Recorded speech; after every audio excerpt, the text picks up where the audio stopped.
Hey everyone, and welcome. Today, we're popping the hood on one of the most complex and honestly intimidating machines in our society, the American legal system.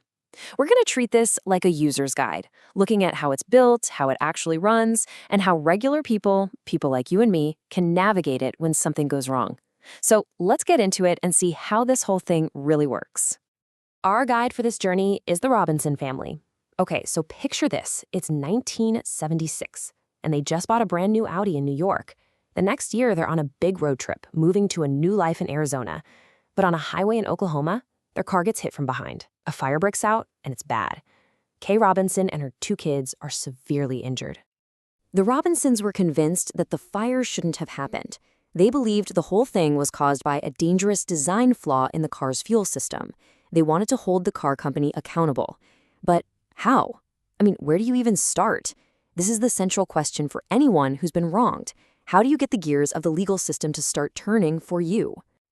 To understand their journey, we have to go back, way back, before the accident, before they even bought the car. There were already rules in place. Rules about car safety, about manufacturing standards. Thousands of tiny little rules. But who makes them? Well, it turns out there's this whole world of invisible rule makers shaping our lives in ways we almost never see. And this is where it gets fascinating. This quote points to a powerful, kind of unofficial fourth branch of government. These are administrative agencies. They're not in the Constitution, but they have immense power. Congress basically creates them to handle all the nitty-gritty details that they don't have the time or the expertise to write into law themselves. Just think about it. Can you really expect a congressperson to be an expert in aviation, environmental science, and workplace safety? No way. So they delegate that authority to agencies filled with actual experts. It's bodies like the National Highway Traffic Safety Administration that create the super specific safety rules that applied to the Robinsons' Audi long before it ever hit the road. And you should know, not all these agencies are the same.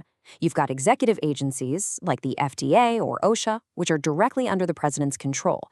But then you have independent agencies, like the FTC, which are designed to be more insulated from politics, with leaders from both parties who serve for fixed terms. Okay, let's get back to the Robinsons. They believe rules were broken and they were harmed. So now they face their first huge hurdle. Where do you actually file a lawsuit? You can't just pick any courthouse you want. You have to find the one court that has the proper authority, what lawyers call jurisdiction, to even hear your case. So here's the deal. The U.S. has two separate court systems running side by side, state and federal. State courts handle almost everything, the vast majority of cases, things like contracts, family disputes, and what are called torts, which is just a legal term for a civil wrong, like the Robinsons claim. Federal courts, on the other hand, deal with cases about federal laws or when the U.S. government is involved. Okay, first, a court needs what's called subject matter jurisdiction. It's pretty simple, really. It just means the court has the authority to hear that specific type of case. Think of it like this. You need the right tool for the job. Since the Robinsons case is about a faulty product, which falls under state law, an Oklahoma state court is the right place to start. But, and this is a big but, it gets way more complicated. The court also needs power over the actual people or companies being sued. This is called personal jurisdiction, and it's all about fairness. You can't just get sued anywhere on earth for any reason. The court has to have a legitimate connection to you. And this is the exact problem the Robinsons ran into. They filed their suit in Oklahoma, which makes sense. That's where the crash happened. But the dealer who sold them the car was in New York. The company that imported the car was somewhere else, and the manufacturer, Audi, was all the way in Germany. So, the question is, can one little court in Oklahoma really force all of them to show up? The answer to that question comes from a huge constitutional idea called the minimum context test. Basically, for a court to have power over an out-of-state company, that company has to have purposefully made a connection with that state. Did they sell products there? Did they run ads there? If they did, then it's probably fair to make them answer a lawsuit there too. All right, so let's just say the Robinsons clear that massive jurisdiction hurdle. Their case is officially in the system. Now what? Well, now they enter the formal step-by-step process that is the anatomy of a lawsuit. Pretty much every civil lawsuit follows this basic roadmap.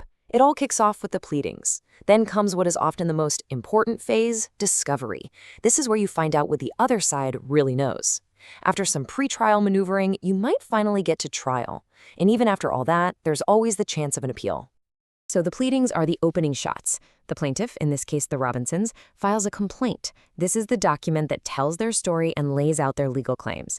Then the defendant files an answer, where they respond to everything, admitting some things and denying others. These two documents basically set the battle lines for the entire case. Now we get to discovery, which is often the longest and, frankly, the most critical part of a lawsuit. You can think of it as a mandatory show and tell for grown-ups. The idea is simple: no secrets.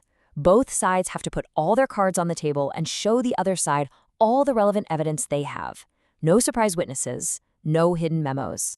So, how do lawyers get this info? They have a few key tools. They send written questions called interrogatories. They do depositions, where they question witnesses under oath, on camera. And they can request mountains of documents. For the Robinsons, this is their chance to demand Audi's internal safety tests, the car's blueprints, any emails about that fuel tank. This is where the truth comes out. And if after all of that digging, the two sides still can't reach a settlement, then the case finally goes to trial. This is the part everyone imagines from movies and TV. Witnesses take the stand, lawyers make their arguments, and a judge or a jury decides who wins and who loses. It's the dramatic finale to what can be years of hard work. Okay, so we've just walked through this incredibly complex legal machine, but let's just zoom out for a second. What's the point of all these rules and procedures and tests for families like the Robinsons? What does it all really mean? Well, at its very core, the law is about creating a predictable system. It's a set of rules that we all agree to play by. And the key phrase here is binding legal force. These aren't just suggestions, they're rules with teeth. There are real consequences if you don't follow them. And this machine, as clunky as it might seem, is absolutely crucial. It gives us a peaceful, structured way to handle our biggest disagreements. Those jurisdiction rules, they make sure people aren't unfairly dragged into courts across the country. And the whole discovery process is designed to get to the truth. It's a system built to apply the rules to the facts in a clear, organized way. But here is the system's biggest secret, the real kicker. After everything we've talked about, the vast majority of cases, we're talking an estimated 85%, never actually get to a trial. So why is that? Well, it's because the process, especially discovery, usually works. Once all the facts are out on the table, both sides can see the strengths and weaknesses of their case, and they almost always find a way to settle. So all of this leaves us with a pretty big question. This whole intricate machine, with all its agencies and courts and rules, is designed to give us a predictable process for finding the truth. But does a system that relies so heavily on procedure actually deliver real, true justice? Or is it just the most organized way we've come up with to declare a winner? That's something we're thinking about.